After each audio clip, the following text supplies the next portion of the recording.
السلام علیکم ورحمۃ اللہ تعالی وبرکاتہ۔ الحمد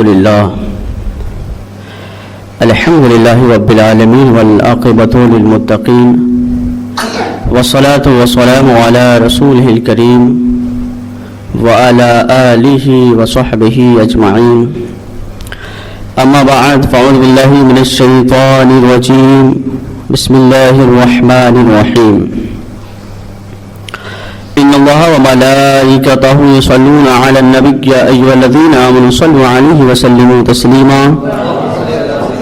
اللهم صل علی سیدنا شفیعنا مولانا محمد بارک وسلم، صلوا علیہ الصلاۃ والسلام علیک یا رسول اللہ صلی اللہ تعالی علیہ وسلم۔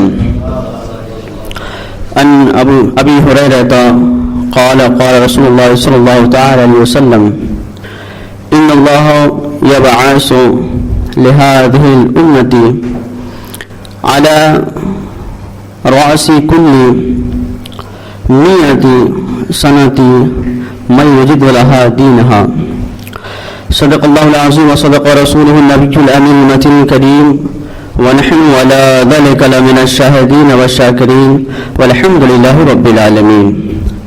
غوث اعظم بمن بے سر و ساما مدد، قبلہ دی مدد، کعبہ ایما مدد، بگرداب والا افتاد کشتی، ضعیفان شکست راہ تو پشتی، بحق خواجہ عثمان ہارونی، مدد کن یا معین دین چشتی، قادر یا نعرہ یا غوث اعظم زنم، دمز شیخ احمد رضا خان قطب عالم زنم، دمز شیخ اختر رضا خان قطب عالم زنم۔ بریلی کے تاجدار فرماتے ہیں، سرور کہوں کہ مالک و مولا کہوں تجھے، باغ خلیل کا گل زیبا کہوں تجھے، تیرے تو وصف عیب تناہی سے ہے بری، حیرہ ہوں میرے شاہ میں کیا کیا کہوں تجھے، لیکن رضا نے ختم سخن اس پہ کر دیا، خالق کا بندہ خلق کا آقا کہوں تجھے۔ آئیے ہم اور آپ ایک مرتبہ جی لگا کر گنبد خضرا میں آرام فرمانے والا محسن کائنات فخر موجودات محمد عابر و فدا صلی اللہ تعالی علیہ وسلم کی بارگاہ میں درود پاک پڑھیں۔ اللہم صلی علی سیدنا شفیعنا مولانا محمد بارک وسلم، صلی علیہ الصلوۃ والسلام علیک یا رسول اللہ صلی اللہ تعالی علیہ وسلم۔ اللہ تبارک و تعالی نے جب اس دھرتی گیتی پر اپنے بندوں کو بھیجا، پیدا فرمایا، تخلیق فرمائی، تو پھر انسانوں کی ہدایت کے لیے اللہ رب العزت نے حضرت آدم علیہ السلام سے لے کر مصطفیٰ کریم صلی اللہ تعالی علیہ وسلم تک انبیاء کرام کو مبعوث فرماتے رہا۔ ہر جو اپنے آپ کو طاقت دکھانے والے اس دنیا میں تھے، اس کے مقابلے میں اللہ تبارک و تعالی نے اپنے نبیوں کو مبعوث فرماتا رہا۔ جیسے نمرودیت کے آگے اللہ تبارک و تعالی نے حضرت ابراہیم علیہ السلام کو بھیجا، فرعونیت کے آگے اللہ تبارک و تعالی نے حضرت موسیٰ علیہ السلام کو بھیجا۔ جب جس چیز کی ضرورت پڑی اس وقت اللہ رب العزت نے اپنے نبیوں کو ہدایت کے لیے بھیجتا رہا، اور وہ لوگوں کی ہدایت کرتے رہے، دوزخیوں کو جنتی بناتے رہے، جو صحیح راہ تھے، اللہ رب العزت کا جو صحیح دین تھا اس پر وہ چلانے کی کوشش کرتے رہے۔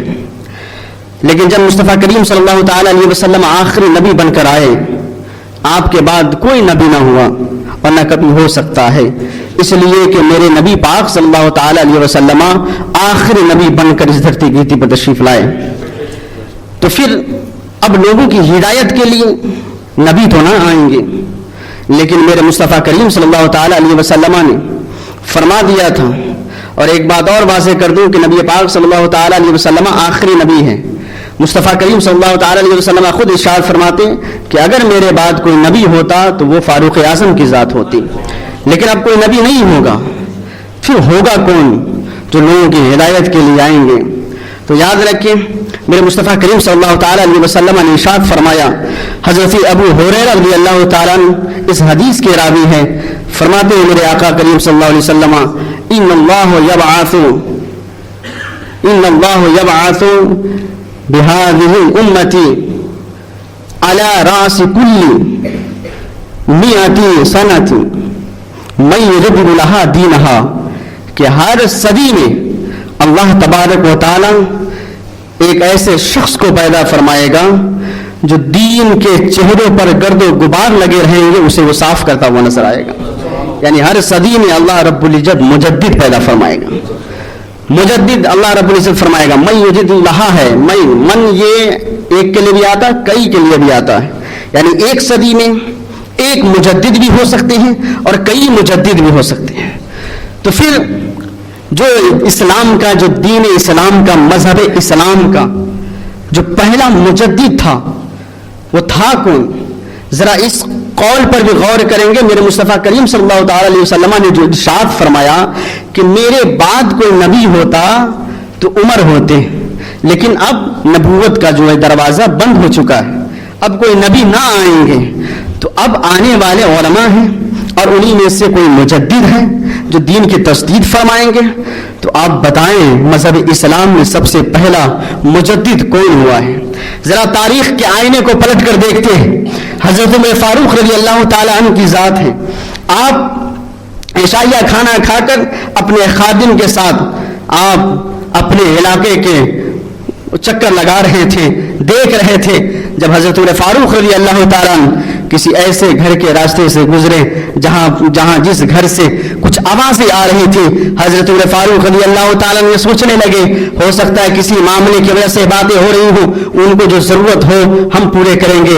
اس لیے اس وقت امیر المومنین حضرت عمر فاروق رضی اللہ تعالیٰ عنہ کی ذات تھی. آپ گئے، قریب جانا تھا، آپ نے دیکھا آوازیں تو آ رہی ہیں.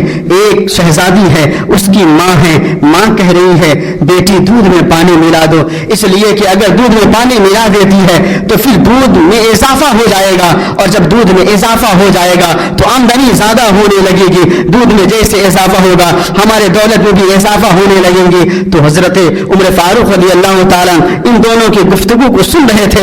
حضرت عمر فاروق رضی اللہ تعالیٰ اپنے خادم کے ساتھ کھڑے ہو کر تمام باتوں کو سن رہے ہیں. بیٹی کہتی ہے ماں میں دودھ میں پانی نہیں ملا سکتی، اس لیے کہ یہ دور کسی اور کا دور نہیں ہے، یہ اس کا دور ہے جو عدل انصاف کے جھنڈے کو زمین پہ گاڑا. حضرت عمر فاروق رضی اللہ تعالیٰ عنہ کا دور ہے، ہم پانی نہیں ملا سکتے دودھ میں. ماں کہتی ہے بیٹی عمر فاروق نہیں دیکھ رہے ہیں. کہتے عمر فاروق نہیں دیکھ رہے تو کیا ہوا؟ اللہ تبارک و تعالیٰ تو دیکھ رہا، اللہ رب العزت کی ذات تو دیکھ رہی ہے. حضرت عمر فاروق رضی اللہ تعالیٰ نے اپنے خادم سے کہا اس گھر کے دروازے کے جو نمبرات ہیں اس کو نوٹ کر لو، اور پھر آ گئے. صبح ہوئی تو اس وقت حضرت عمر فاروق رضی اللہ تعالیٰ اپنے خادم سے کہا جس گھر کو تم نے رات میں دیکھا پہچان لو گے؟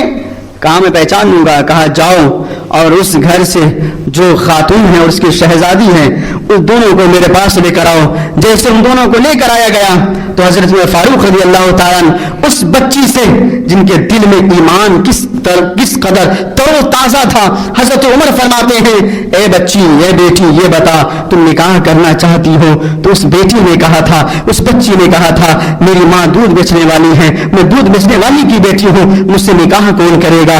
حضرت عمر فاروق رضی اللہ تعالیٰ نے کہا تھا کہ تم اگر نکاح کرنا چاہتی ہو تو بتاؤ تیرا نکاح ہم کریں گے. اس وقت وہ بچی نے جب کہا تھا تو حضرت عمر فاروق رضی اللہ تعالیٰ اپنے بیٹے جو سارے 22 مربع پہ حکومت کرنے والا عمر فاروق رضی اللہ تعالیٰ اپنے بیٹے کا نکاح کس کے ساتھ کر رہے ہیں؟ اس کے ساتھ کر رہے ہیں جن کی ماں دودھ بیچا کرتی ہے. یہاں پیسے نہیں دیکھے جاتے، یہاں ایمان دیکھے جاتے ہیں. حضرت عمر فاروق رضی اللہ تعالیٰ اپنے بیٹے کا نکاح اس دودھ بیچنے والی کی بیٹی کے ساتھ جیسے کیے ہیں. اس سے ایک شہزادی ہوتی ہے جو حضرت عمر فاروق رضی اللہ تعالیٰ کی پوتی ہوتی ہے. جب اس کا نکاح عبد العزیز سے ہوتا ہے تب جا کر مجدد اسلام یعنی اسلام کا سب سے پہلا مجدد حضرت عمر بن عبد العزیز رضی اللہ تعالیٰ پیدا فرمان. حضرت عمر بن عزیز رضی اللہ تعالیٰ پیدا ہوتے ہیں. اور مجدد کا کام کیا ہوتا ہے؟ مجدد کا کام یہ ہوتا ہے کہ اس وقت جو مذہب اسلام پر گرد و غبار لگے ہوں تو اسے وہ صاف کرے. حضرت عمر بن عبد العزیز کا معاملہ کیا تھا؟ جس وقت وہ سلطنت پر پہنچے 2 سے 2.5 سال آپ نے حکومت کی، لیکن حال یہ تھا کہ ان سے پہلے والے جو بادشاہ تھے جو سلطنت سنبھالے تھے اس علاقوں میں یہ حالات ہو گئے تھے، سب شرابی کبابی بنے ہوئے تھے. اللہ اکبر. حضرت عمر بن عبد العزیز کا یہ معاملہ تھا کہ وہ لوگ جو شراب پیتے تھے آپ نے انہیں نمازی بنا دیا، آپ نے اسے روزہ دار بنا دیا، آپ نے انہیں زکات دینے پر مجبور کر دیا. حضرت عمر فاروق رضی اللہ تعالیٰ عنہ کا خون اس عمر بن عبد العزیز میں دوڑ رہا تھا. میرے آقا کریم صلی اللہ تعالیٰ علیہ وسلم کی ارشاد ہے نا کہ ہر صدی کے سرے پر ایک مجدد پیدا ہوگا اور وہ دین میں تازگی پیدا کر دے گا. ویسا ہی کیا حضرت عمر بن عبد العزیز نے. آپ نے جب دیکھا کہ حدیثوں کا حال یہ ہے کہ صحابہ کرام کا یہ حال تھا کہ حضور صلی اللہ تعالیٰ علیہ وسلم سے جب حدیث سنتے تھے تو سننے کے بعد وہ دوسرے تک اسے پہنچا دیا کرتے تھے.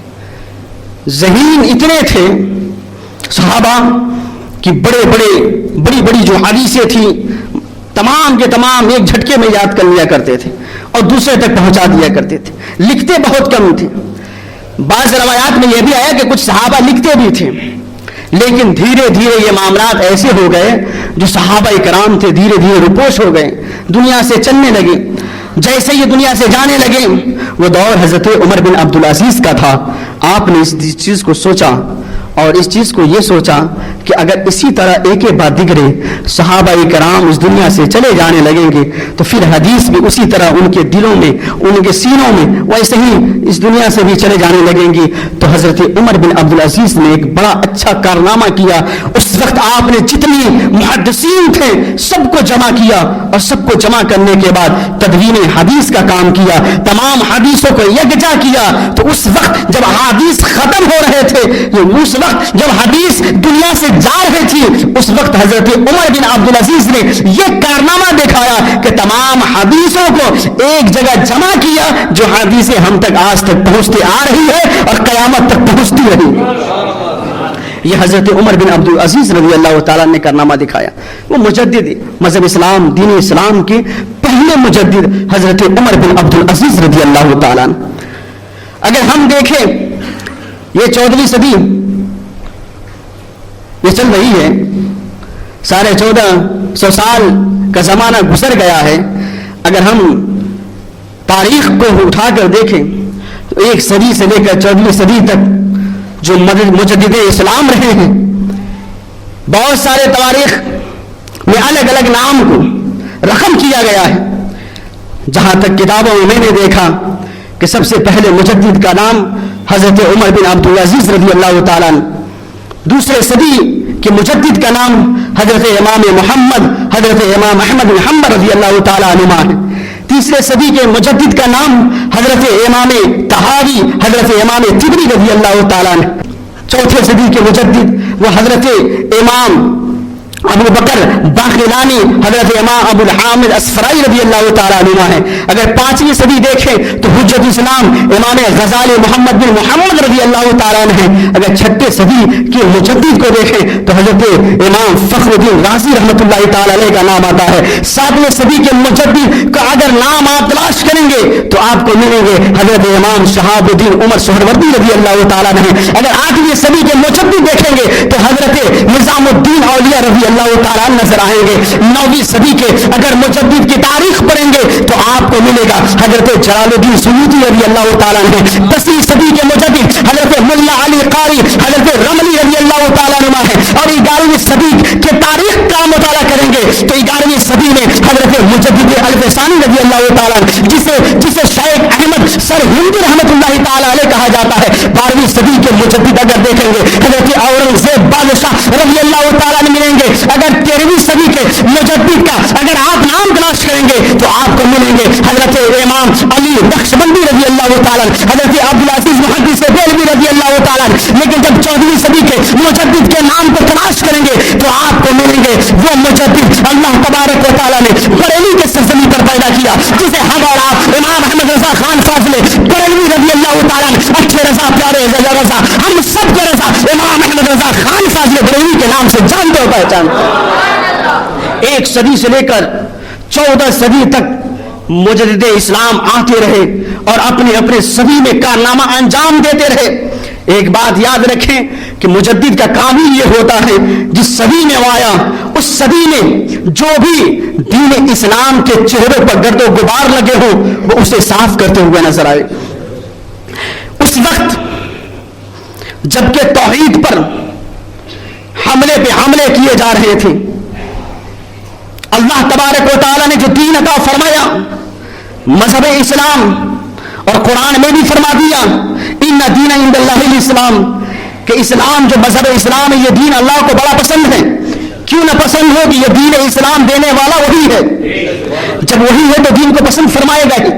جب اس دین کو وہ پسند فرماتا ہے تو تمام دین باطل ہے، تمام دین باطل فاسد ہے۔ اس وقت جبکہ حضرت مجدد الفسانی رضی اللہ تعالیٰ کا زمانہ آپ اٹھا کر دیکھیں، اس وقت توحید پر حملے کیے جا رہے تھے، حالات اتنے خراب ہو گئے تھے۔ جس وقت کے مغلیہ بادشاہ کا ایک بادشاہ جسے جلال الدین اکبر کہا جاتا ہے، نام پہ نہ جائے، نام مسلمانی ہے لیکن اس کا کام کفری تھا۔ اکبر یہ اکبریت کو نہ پھیلا سکا لیکن اکفریت کو ضرور اس نے پھیلایا۔ یہ مرتد ہو گیا تھا۔ کیسے؟ اس کے جو وزراء تھے، ان کی جو کئی بیویاں تھیں، ان سبوں نے ان میں کئی مذاہب کے تھے، ورقہ لایا اور کہا کہ اکبر کوئی ایسا دین قائم کرو، ایسا دین قائم کرو کہ لوگوں کے نظر میں تم بڑے عزیز ہو جاؤ گے، کوئی کہے گا کہ بڑا تسلیمی کام کیا ہے۔ تم ایسے دین کو قائم کرو کہ سب ایک جگہ رہ کر عبادت کیا کریں۔ تو یہ اکبر نے ایک دین قائم کیا جس کو دین الہی کہا جاتا ہے۔ اس دین الہی میں کیا ہوتا تھا؟ اس نے حکم کیا کہ مسجدوں میں اذانیں نہ ہو، صرف بجائی جائے جیسے مندروں میں بجائی جاتی ہے۔ مسجدوں کے ممبر پر بتوں کو رکھ دیا جائے، مورتی کو رکھ دیا جائے، اور مسلمان مسجد میں جائے نماز پڑھے، اگر وہ چاہے تو مندر میں جا کر نماز پڑھے۔ کوئی کافر اگر چاہے تو وہ مندر میں عبادت کرے، اگر وہ چاہے تو مسجد میں آ کر بھجن گائے اور عبادت کرے۔ اللہ اکبر! اس طرح اس کی کفری کارنامے نظر آنے لگے، یہی کفری کارنامے اس کے نظر آنے لگے۔ لیکن اس وقت کے جو علماء ربانین تھے انہوں نے اپنے زبانوں کو کھولا۔ جیسے زبانوں کو کھولا، اس اکبر الدین نے، اس جلال الدین اکبر نے کیا کیا؟ جو بھی علماء میں سے ایک بھی عالم کوئی بات کہتا تو اسے پکڑ لیتا، اسے ذبح کر دیتا، اسے مار دیا کرتا، اسے قید کر دیا کرتا۔ اتنے حالات خراب تھے۔ اس وقت اللہ تبارک و تعالیٰ نے مجدد کے طور پر مجدد الفسانی کو پیدا فرمایا، جو حضرت فاروق اعظم رضی اللہ تعالیٰ عنہ کے خون ہیں۔ حضرت شیخ احمد سرہندی رحمۃ اللہ تعالیٰ علیہ پیدا ہوئے، اور جیسے ہی اس حالات کو دیکھے آپ نے علماء کو جمع کیا۔ علماء کو جمع کرنے کے بعد آپ نے اکبر بادشاہ کے جو قائم کی ہوئی دین الہی تھی، آپ نے اسے منہ توڑ جواب دیا کہ اللہ تبارک و تعالیٰ نے مذہب اسلام ہمیں دیا ہے، مذہب اسلام میں یہ ساری چیزیں ہیں، اسے تم بدل کر کوئی نیا دین قائم نہیں کر سکتے۔ اس اکبر نے کیا کیا؟ حضرت مجدد الفسانی کو جیل میں رکھ دیا، جو گوالیئر کا جیل ہے اس میں آپ کو قید کر دیا۔ اسی طرح اس اپنے دین الہی کو قائم کرتا رہا، ہندوستان میں چلاتا رہا۔ جب اس کی موت ہو گئی کفر پر، کافر مرا یہ اکبر، اس کے مرنے کے بعد اس کا بیٹا جس کا نام جہانگیر بادشاہ ہے تخت پر بیٹھا۔ اس کے بھی حالات وہی تھے، باپ کے روش پر تھے، یہاں تک کہ شراب نوشی، کبابی، نہ جانے کون کون سی برائیاں اس کے اندر پائی جاتی تھی۔ لیکن اللہ اکبر، حالات کیسے بدلتے ہیں، یہ نہ سوچے کہ ہم گناہگار ہیں۔ کبھی بھی آپ نیکوکار بن سکتے ہیں، کبھی بھی نیکوکار بن سکتے ہیں۔ جہانگیر ہے، اپنے بستر پر سویا ہے، لیکن خواب میں اس نے دیکھا کہ مدینے کے تاجدار تشریف لے آئے، میرے آقا کریم صلی اللہ تعالی علیہ وسلم تشریف لائے ہیں۔ لانے کے بعد اس جہانگیر نے جیسے حضور کو دیکھا، حضور کو دیکھتے ہی اس نے سوچا میرے آقا مصطفیٰ کریم صلی اللہ تعالیٰ علیہ وسلم میرے خواب میں آ گئے. لیکن حضور صلی اللہ تعالیٰ علیہ وسلم حضور صلی اللہ علیہ وسلم خواب میں آئے, اپنے چہرے کو پھیر لیا, جیسے یہ قدم کو چومنے کی کوشش کی, میرے مصطفیٰ کریم صلی اللہ تعالیٰ علیہ وسلم نے اپنے قدم کو پیچھے کر لیا. یہ جہانگیر ہے. کہا یا رسول اللہ, خواب میں آئے ہیں تو قدم بوسی کا موقع دے دے, آپ اپنے چہرے رخ انور کو کیوں پھیر رہے ہیں؟ تو میرے آقا کریم صلی اللہ تعالیٰ علیہ وسلم نے کہا میں تجھے اپنے قدم کی بوسا لینے دوں؟ میرا بیٹا, میرا لال کو تم نے قید کر رکھا ہے, سب سے پہلے اسے آزاد کرو, سب سے پہلے اسے آزاد کرو. جیسے ہی اس کی آنکھ کھلتے ہیں تمام شراب کے مٹکے توڑ دیتے ہیں, کیونکہ آنے والا مصطفیٰ کی ذات ہے. بدل گئے اس کے رخ, تمام تر برائیاں پیچھے, یہ آگے جانے لگا. کل تک وہ شرابی تھا, شراب کے مٹکے کو توڑ دیا. کل تک وہ کبابی تھا, اس نے سارے ظلم و زیادتی جو کرتے تھے, برائیاں کرتے تھے, تمام کو چھوڑ دیا اور پھر تمام برائیوں کو محل سے نکالا. اور نکالنے کے بعد اس نے دربان کو بلایا, سپاہی آئے, کہا جاؤ گوالیر کے جیل میں, اور جانے کے بعد وہاں پہ ایک شخص ہوگا جس کا نام احمد ہوگا, اسے بلا کر لے کر آؤ, اسے آزاد کر دو. جیسے سپاہی جاتا ہے اور گوالیر جیل میں جا کر داخل ہوتا ہے, اور شیخ سرہندی رحمۃ اللہ تعالی علیہ کو جیسے باہر نکالنے کی کوشش کرتا ہے, کہتا ہے کہ بادشاہ نے حکم دیا ہے کہ آپ کی رہائی ہو گئی ہے, آپ جیل سے باہر نکل جائے. اس وقت شیخ احمد سرہندی رحمۃ اللہ تعالی علیہ یعنی مجدد الفسانی رضی اللہ تعالی فرماتے ہیں اے دربان, جا کر اپنے بادشاہ سے کہہ دو میں جیل سے باہر جاؤں گا تو اکیلا نہ جاؤں گا, بلکہ جتنی قیدی ہے سب کو باہر لے کر جاؤں گا. اتنا کہنا تھا. دربار ہے, بادشاہ جہانگیر کے پاس جاتا ہے, کہنے لگتا ہے وہ آپ جس کو آزاد کرنے کے لیے کہہ رہے ہیں, جس کو رہا کرنے کے لیے کہہ رہے ہیں, وہ تو کہتا ہے میں اکیلے رہا نہ ہوں گا, بلکہ جتنے اس میں قیدی ہے سب کو رہا کر دوں گا. اتنا کہنا تھا. اب یہ بادشاہ جہانگیر ہے, وہ خود گیا اور جیل میں جانے کے بعد حضرت مجدد الفسانی کے سامنے کھڑا ہو گیا. کہنے لگا اے مجدد الفسانی, اے شیخ سرہندی, میں آپ کو آزاد کرتا ہوں اس لیے کہ آپ کے صدقے میں مصطفیٰ جان رحمت نے ہمارے تقدیر کو چمکا دیا ہے. آپ کے صدقے میں مصطفیٰ کریم صلی اللہ تعالی علیہ وسلم میرے خواب میں آئے ہیں. میں کل تک برا تھا, لیکن آج میں تو کار بننے کی کوشش کرتا ہوں. آپ کا سہارا مل جائے تو میں اپنی پوری زندگی شریعت مطالعہ پر کے زندگی گزارتا ہوا نظر آؤں گا. حضرت شیخ سرہندی رحمۃ اللہ تعالی علیہ مجدد الفسانی ہے, فرمانے لگے اے جہانگیر, تم مجھے آزاد کرتا ہے کر لے, لیکن میرے ساتھ جتنے قیدی ہیں اس جیل میں سب کو تجھے باہر نکالنا پڑے گا. جہانگیر کہتا ہے میں ان کو کیسے باہر نکال دوں, یہ تو بہت بڑے پاگازن ہے, یہ تو بہت بڑے رہزن ہے, یہ تو شرابی کبابی ہے, اسے اگر میں باہر نکال دوں تو میرے تخت کو پلٹ دے گا, میرے سلطنت کو تباہ برباد کر دے گا. حضرت شیخ احمد سرہندی فرماتے ہیں اے جہانگیر سن لے, کل تک تو جیل میں ڈالا تھا, وہ ڈاکو تھا, شرابی تھا, کبابی تھا, لیکن یاد رکھ وہ گیا تھا شرابی, وہ گیا تھا کبابی, وہ گیا تھا ڈاکو رہزن, لیکن اب وہ ڈاکو نہ رہا, بلکہ سب کے سب اللہ کے دوست بن گئے ہیں. سب کے سب اللہ کے دوست. اب یہ کہا کہ واقعی جن کے صدقے میں مصطفیٰ کریم صلی اللہ تعالیٰ علیہ وسلم اپنی زیارت مجھے کرا دیں, یہ غلط نہیں کہہ رہے ہوں گے. اس نے حضرت مجدد الفسانی کو باہر نکالا, اور نکالنے کے ساتھ ساتھ جتنے قیدی تھے سب کو باہر نکالا. وہ سب گئے تھے برائیوں کی لبادہ اوڑھ کر, لیکن جب آئے ہیں تو ولایت کی لبادہ کو اوڑھ کر نکلے ہیں سب کے سب. اور پھر حضرت مجدد الفسانی رضی اللہ تعالیٰ عنہ کو اپنے پاس رکھنے لگا, آپ کے مشورے پر عمل کرنے لگا. تو اس وقت حضرت مجدد الفسانی کا کارنامہ دیکھیں. جس وقت توحید پر حملے کیے جا رہے تھے, ایک اللہ رب العزت کی عبادت اسے ناگوار گزرتا تھا, شریک ٹھہرایا کرتے تھے, مشرک ہو رہے تھے. اس وقت حضرت مجدد الفسانی رضی اللہ تعالی عنہ نے جہانگیر سے کہا جہانگیر سنو, جو تمہارے باپ نے ایک دین قائم کی تھی جو پورے ہندوستان میں پھیلا ہوا, اس دین کے بارے میں تم پورے ہندوستان میں اعلان کر دو وہ دین باطل ہے, اعلان کر دو. وہ جہانگیر کیونکہ حضرت مجدد الفسانی رضی اللہ تعالی عنہ کی گفتگو سے اتنا متاثر ہوا, وہ جان گیا کہ جنت کا راہ دکھانے والا یہی بزرگ ہے, یہی شیخ ہے جو جنت کا راستہ دکھائے گا.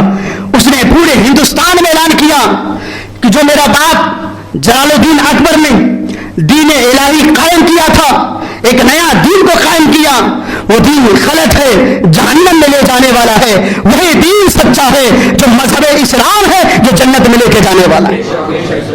تمام کا سد باب کیا.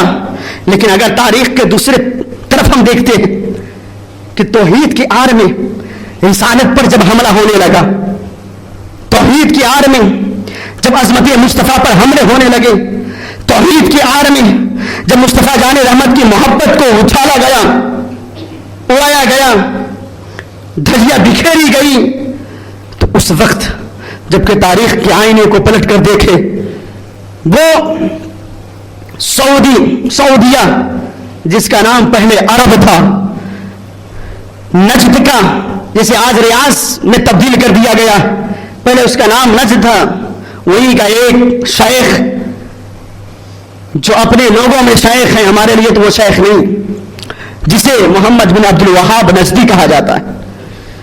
اس نے جب دیکھا، اس وقت سلطنت عثمانیہ کا دور چل رہا تھا، اس نے جب دیکھا کہ لوگوں کے اندر مصطفیٰ کریم کی محبت رچ بس گئی ہے، تو اس نے ایک کتاب لکھی جس کا نام التوحید ہے. اس التوحید میں جو عربی کتاب ہے، اس میں نہ جانے کیسی خرافات لکھا ہے. مصطفیٰ کریم صلی اللہ تعالی علیہ وسلم شان میں طرح طرح کی گستاخیاں اس نے لکھی. یہاں تک کہ اس نے یہ بھی کہا کہ محمد رسول اللہ صلی اللہ تعالی علیہ وسلم جانے کے بعد وہ تو اتنا بھی فائدہ نہیں پہنچا سکتے جتنا کہ فائدہ میری لاٹھی پہنچاتی ہے ماشاء اللہ. اس نے طرح طرح کی باتیں اس میں لکھی. اسی کا دوست تھا محمد بن سعود، جس نے الٹ پلٹ کر سلطنت عثمانیہ کو ختم کیا اور اپنے باپ کے نام پر سعودیہ رکھا، جو آج تک سعودیہ رائج ہے. پہلے اس کا نام عرب تھا، اب سعودیہ ہو گیا. وہ دور بھی جس دور میں اس نے توحید لکھی، مصطفیٰ جان رحمت کی شان میں گستاخیاں لکھی. ادھر ہندوستان میں اسماعیل دہلوی نے کتاب لکھی، اسی کے ٹرانسلیشن میں ترجمہ اس کا کیا اردو میں، جس کا نام اس نے تقویۃ الایمان لکھا. اس نے ایسی باتیں لکھی جو انسانوں کو جھنجھوڑ کر رکھ دیا کرتا تھا، کیونکہ ہندوستان میں بھی ایسے لوگ تھے جو مصطفیٰ جان رحمت کی محبت پر من مٹنے والے تھے. اس لیے اس نے کھیل رچایا کہ یہ خواجہ بھی تو محبت ڈالے تھے نا لوگوں کے دلوں میں. تباہ و بربادی کے منزل پر یہ لوگ لانے لگے. ایسا وقت تھا، شرک تھا جب ناز کرنا احمد مختار پر. نختہ چی لوگ تھے ان میں سیدی ابرار پر. ہر ولی ہر غوث کو بے دست و پا سمجھا گیا. یا رسول اللہ کہنے پر بھی فتویٰ تھا شرک کا. یا رسول اللہ کہنے پر بھی تھا فتویٰ شرک کا. صورت تسکین ایک نکلی دل سیماب سے، ایک کرن ٹوٹی اچانک چرخ پر مہتاب کے. اس کرن کو اہل دی احمد رضا کہنے لگے. امت ختم رسول کا پاسباں کہنے لگے. اس کرن نے راہ ایما کو منور کر دیا. پھول تو پھول ہے، خاروں کو بھی گلے تر کر دیا. وہ امام احمد رضا، وہ قوم کے امام احمد رضا، اللہ تبارک و تعالیٰ نے اس چیز کو دیکھا ہے. اور دیکھنے کے بعد ایسا نہیں کہ اللہ رب العزت دیکھ نہیں رہا ہے، وہ ساری چیز کو دیکھتا ہے. وہ مصطفیٰ کریم صلی اللہ تعالی علیہ وسلم جس کی عظمت کو اللہ تبارک و تعالیٰ بیان کرے، وہ مصطفیٰ کریم صلی اللہ تعالی علیہ وسلم جس کی رفعت کو اللہ رب العزت بیان کرے، وہ مصطفیٰ کریم صلی اللہ تعالی علیہ وسلم جس کا ذکر اللہ تبارک و تعالیٰ خود کیا کرے، اور جو ذکر کرے اس سے محبت پروردگار عالم کیا کرے. رب قدیر دیکھ رہا تھا کہ میرے نبی پر، میرے مصطفیٰ پر، میرے محبوب پر، میرے حبیب پر کس طرح انگشت نمائی کی جا رہی ہے، کس طرح قلم کھولے جا رہے ہیں. اس وقت اللہ تبارک و تعالیٰ نے بریلی کے سلسلے پر سوداگران میں علی رضا خان کے گھر میں علامہ نقی علی خان کے پشت سے ایک ایسا شہزادہ پیدا فرمایا. ایک ایسا شہزادہ جو پیدا ہوا ہے بریلی میں، جواب دے رہا ہے عرب والوں کا. پیدا ہوا بریلی میں، جواب دے رہا ہے اسماعیل دہلوی کا. پیدا ہوا بریلی میں، جواب دے رہا ہے اشرف علی تھانوی کا. پیدا ہوا بریلی میں، جواب دے رہا ہے رشید احمد گنگوہی کا. پیدا ہوا بریلی میں، جواب دے رہا ہے قاسم نانوتوی کا. پیدا ہوا بریلی میں، پیدا ہوا بریلی میں، جواب دے رہا ہے قادیانی کا. جواب دے رہا ہے رافضی کا. جواب دے رہا ہے خارجی کا. یعنی جتنے فرقہ باطلہ ہے تمام کا جواب دیتے ہوئے نظر آ رہا ہے. کیوں نہ ہو، کن کے رضا ہے خنجرے خوار برقے بار آدھا سے کہہ دو خیر منائے نہ شر کر. وادی رضا کی کوہ ہمالا رضا کا ہے، جس سمت دیکھیے وہ علاقہ رضا کا ہے۔ وہ امام احمد رضا خان فاضلی بریلوی جب پیدا ہوا تو ہر طرح ہر چیز کا سدباب کرتا رہا، جواب دیتا رہا۔ تقویۃ الایمان کا جواب آپ نے خود بڑا پیارے انداز میں آپ نے تمہید ایمان لکھا، اگر پڑھ لے تو تقویۃ الایمان سمجھ میں آ جائے گا۔ یہ تقویۃ الایمان نہیں ہے بلکہ یہ تفیۃ الایمان ہے، ایمان کو تباہ و برباد کرنے والا ہے۔ اعلیٰ حضرت امام احمد رضا خان فاضلی بریلوی لکھتے رہے، یہاں تک کہ ان لوگوں نے سوچا، اور ان کا معاملہ انگریزوں کے ساتھ مل گیا تھا، ان لوگوں نے سوچا کہ کس طرح ان کو تباہ و برباد کیا جائے۔ ایسا تو ہے نہیں کہ لوگوں کو اگر کچھ کہا جائے تو ان کا جواب ہمیں مل جا رہا ہے، چلو قرآن کا ترجمہ کر لیتے ہیں۔ لوگ قرآن تو پڑھنا نہیں جانتے، عربی تو پڑھتے ہیں لیکن اس کا ترجمہ سمجھ میں نہیں آتا ہے، ٹرانسلیٹ کر دیا جائے، ترجمہ کر لیا جائے اردو میں ترجمہ کرنے کے بعد جب یہ پڑھے گا تو ان کے ایمان تو ایسے ہی تباہ ہو جائیں گے۔ تو اس وقت امام احمد رضا خان فاضلی بریلوی نے ہمیں اور آپ کو کنز الایمان عطا فرمایا۔ وہ کرامت آج بھی کرامت ہے، کنز الایمان، اور قیامت تک وہ کرامت ہی کرامت نظر آئے گا۔ ہمارے ایمانوں کو ہر طرح سے تباہ کرنے کی کوششیں کی گئی، لیکن پھر بھی امام احمد رضا خان فاضلی بریلوی نے ہمارے ایمان کو محفوظ رکھا، ہمارے ایمان کو بچایا۔ ان علماء اصول نے یہی ہندوستان ہی میں نہیں بلکہ یہ سعودیہ بھی پہنچے، عرب بھی پہنچ گئے، اور وہاں کے علماء کو بھی ورگلانے کی کوششیں کی۔ اس وقت جو علماء تھے ان کے دل میں بھی عشق مصطفیٰ گامزن تھا۔ سلطنت عثمانیہ کے جو حکومت کی دور میں جو علماء وہاں موجود تھے، جو خلیفہ موجود تھے، وہ بھی جانتے تھے مصطفیٰ کریم صلی اللہ تعالی علیہ وسلم کی تعظیم کیسے کیا جاتا، لیکن ان دو ٹکے کے مولویوں نے اس عرب ممالک میں جا کر، سعودیہ میں جا کر طرح طرح کی باتیں لوگوں کے دل میں پیدا کیا، اپنے طرف مبذول کرنے کی کوشش کی، اور یہاں تک کہ اس نے دل میں یہ خیال پیدا کر دیا، بہت سارے ایسے جو ان کے بن گئے، بہت سارے وہاں کے بھی مولوی ان کے ساتھ ہو گئے، لیکن بریلی کا امام احمد رضا جب مکہ گیا، مکہ مکرمہ ان کا جانا تھا، ان کو موقع مل گیا اور سوچا کہ جو بریلی کا امام احمد رضا خان آیا ہے مکے میں، ان کو اب اریسٹ کروا دیا جائے، ان کو جیل بھیج دیا جائے، یہ یہیں پر رہ جائیں گے، یہ ہمارا مقابلہ کیا کر سکتے ہیں۔ لیکن اللہ تبارک و تعالیٰ کی قوت کا اسے اندازہ کیا، اللہ رب العزت جسے نوازتا ہے اس کے نوازنے کو کون پچھاڑ سکتا ہے؟ کبھی بچاڑ نہیں سکتا۔ امام احمد رضا خان فاضلی بریلوی مکہ میں ہیں، مکہ پہنچے ہیں، ادھر سے ان مولویوں نے جا کر وہاں بڑا گل کھلایا اور سب کو اپنی طرف مبذول کرنے کی کوشش کی، اور کہا جو بریلی کا احمد رضا آیا ہے یہ بڑا ایک نیا عقیدہ گڑھ کر لایا ہے، اس کا عقیدہ یہ ہے کہ مصطفیٰ کریم صلی اللہ تعالیٰ علیہ وسلم کو علم غیب ہے۔ ہم بھی کہتے ہیں اور یقیناً کہیں گے، مرتے دم تک کہیں گے کہ مصطفیٰ کریم صلی اللہ تعالیٰ علیہ وسلم کو علم غیب ہے۔ اعلیٰ حضرت نے کیا فرمایا؟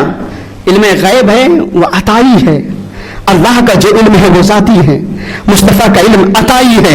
مصطفیٰ کریم صلی اللہ تعالیٰ علیہ وسلم کو اللہ رب العزت نے علم عطا فرمایا ہے، وہ علم جانتے ہیں، ہر چھپی چیز کو جانتے ہیں، ہر ظاہر چیز کو جانتے ہیں۔ مصطفیٰ کریم صلی اللہ تعالیٰ علیہ وسلم یہاں امام احمد رضا خان فاضلی بریلوی مکے میں ہیں، جیسے ہی ان لوگوں کو ورغلانے کی کوشش کی تو ان لوگوں نے کہا کہ اگر آئے ہیں تو ہمارے پاس پیش کرو۔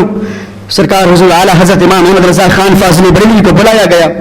سرکار اعلیٰ حضرت جیسے ہی اس وقت کے خلیفے کے پاس پہنچتے ہیں، انہوں نے کہا کہ آپ کے بارے میں ایسی ایسی باتیں کی جا رہی ہے کہ مصطفیٰ صلی اللہ تعالیٰ علیہ وسلم علم غیب جانتے ہیں، کیا آپ اس کے قائل ہیں؟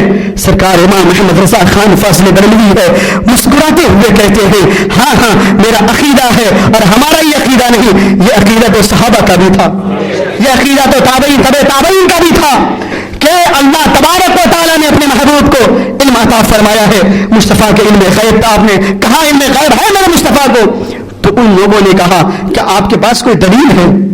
وہ جانتے تھے، ہر حربہ استعمال کیا، وہ جانتے تھے جو کتابیں ہیں وہ بریلی میں ہوں گے، اعلیٰ حضرت تو اکیلے آئے ہیں، لیکن اسے نہیں معلوم تھا کہ جتنی کتابیں بریلی میں ہیں ان سے زیادہ کتابیں اعلیٰ حضرت کے سینے میں۔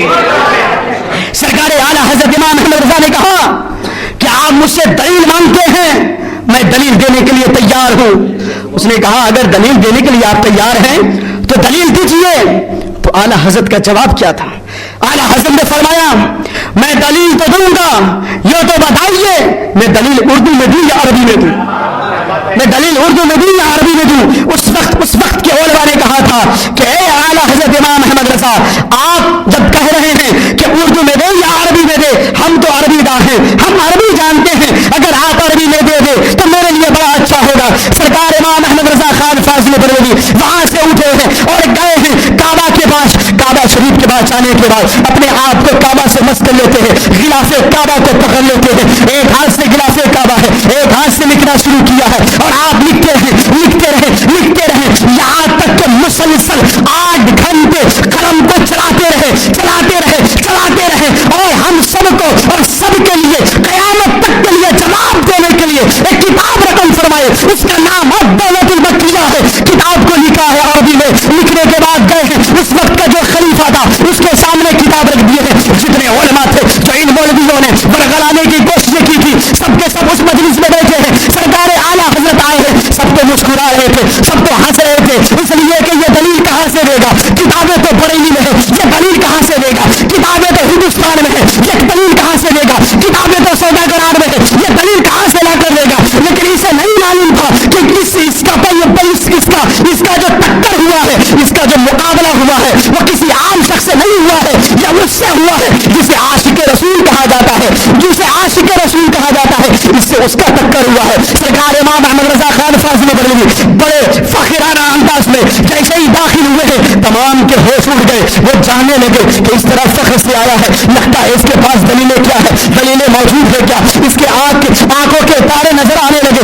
جیسے ہی سرکار اعلیٰ حضرت قریب آئے ہیں اپنے ہاتھ سے کتاب نکالا ہے. کتاب نکالنے کے بعد جو مکہ کے بادشاہ تھے، خلیفہ تھے، اس کے حوالے کر دیا. کہا آپ نے دلیل مانگا تھا اور عربی میں مانگا تھا، احمد رضا نے عربی میں دلیل قائم کر دیا ہے. الدولة المکیہ لیجیے، اسے پڑھ لیجیے. جیسے خلیفہ نے پڑھا ہے، پڑھنے کے بعد اس نے کھڑے ہو کر اپنے کرسی سے کھڑا ہوا ہے، اپنے تخت سے کھڑا ہوا ہے. امام احمد رضا کے پاؤں کو بھی بوسا دیا ہے، ہاتھ کو بھی بوسا دیا ہے، پسانی کو بھی بوسا دیا ہے اور پسانی کو بوسا دیتے ہوئے کہا اے علماء سن لے، تم جس کے بارے میں خلاف بولتے تھے، ارے میں تو یہ دیکھتا ہوں کہ اس کے پسانی سے مصطفیٰ کریم صلی اللہ تعالیٰ علیہ وسلم کے جلوے نظر آئے اور آپ نے انہیں لیا، تخت پر بیٹھا دیا. تمام علماء وہاں سے بھاگ گئے اور کہنے پر مجبور ہو گیا. جانتے ہیں جو مجدد کا انتخاب، جو مجدد کا لقب جو آپ کو ملا ہے وہ ہندوستان، پاکستان، بنگلہ دیش میں نہیں ملا، بلکہ عرب کے، مکہ کے اور مدینہ کے علماء نے کہا تھا کہ یہ مجدد ہے. سب سے پہلے جن علماء نے اعلیٰ حضرت کو مجدد کہا وہ مکہ مکرمہ کے علماء تھے جنہوں نے آپ کو مجدد کہا. اور جو مکہ میں مجدد ہو، جسے مکہ میں مجدد کا لقب مل جائے، پوری دنیا اسے مجدد اعظم اعلیٰ حضرت کہتی ہے. کن کے رضا ہے خنجرے خوار برخبار، آدھا سے کہہ دو خیر منائے نہ سر کرے.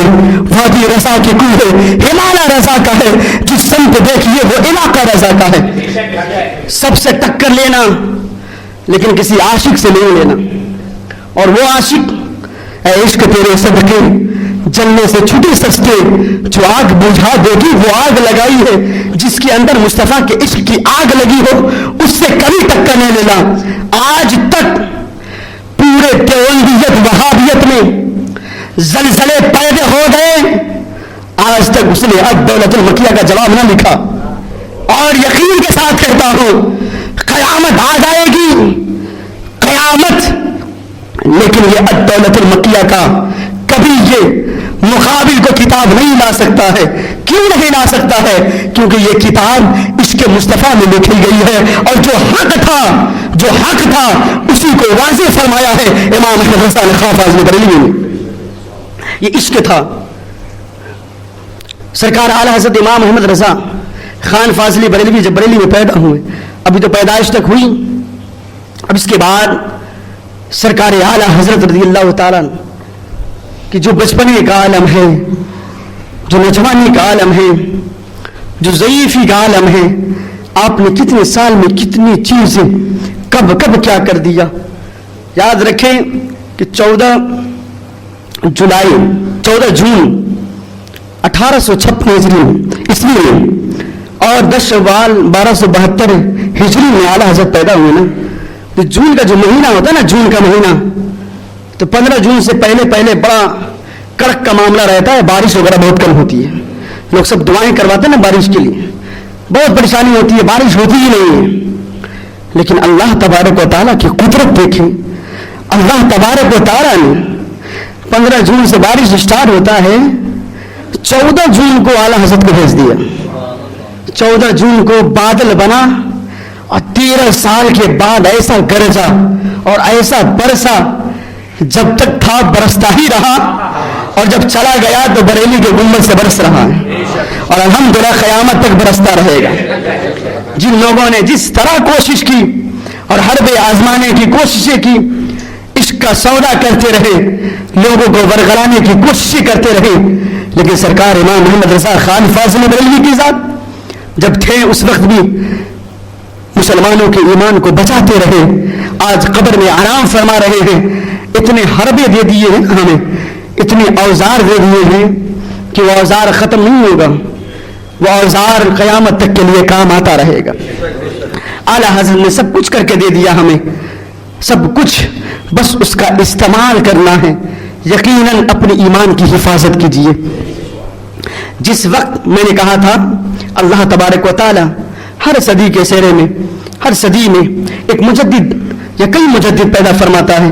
جو ایمان اسلام دین کے چہرے پر جو غبار ہوتے ہیں، کرتے غبار ہوتے ہیں، اسے وہ صاف کرتا ہے. ہر دور میں مجدد آئے، ان کا جو معاملہ رہا، ان کا جو کام رہا، جس دور میں جو چیز کی ضرورت پڑی اس وقت وہ کام آتے رہے.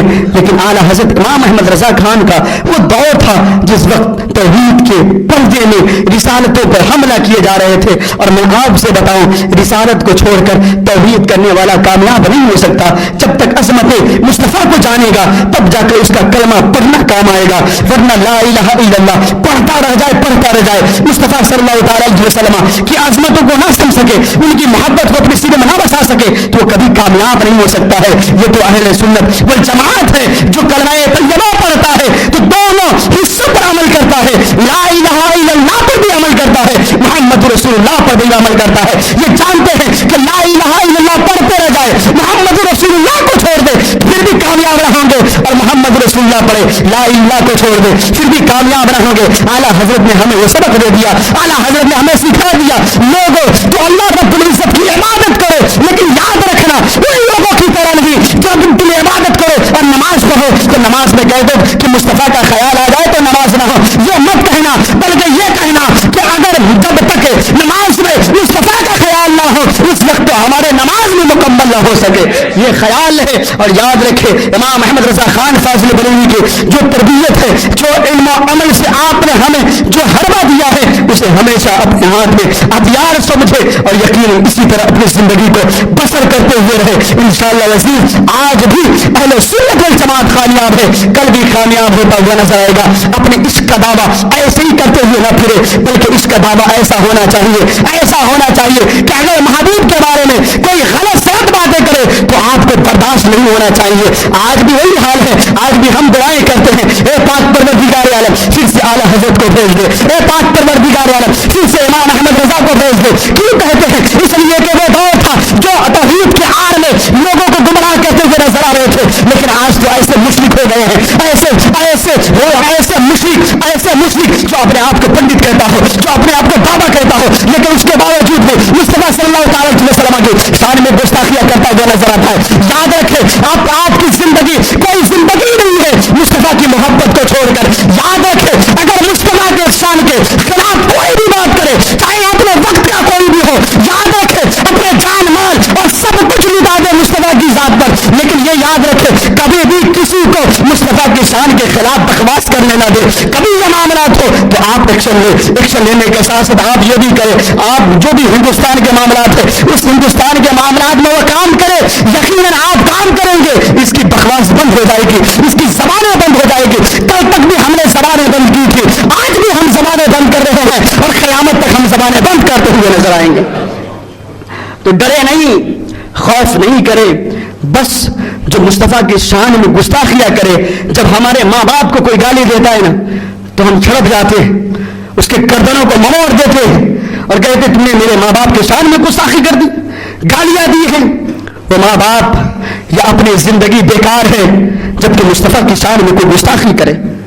ایسی زندگی بیکار ہے جس زندگی کو رہتے ہوئے کوئی مصطفیٰ کی شان میں بکواس کرے۔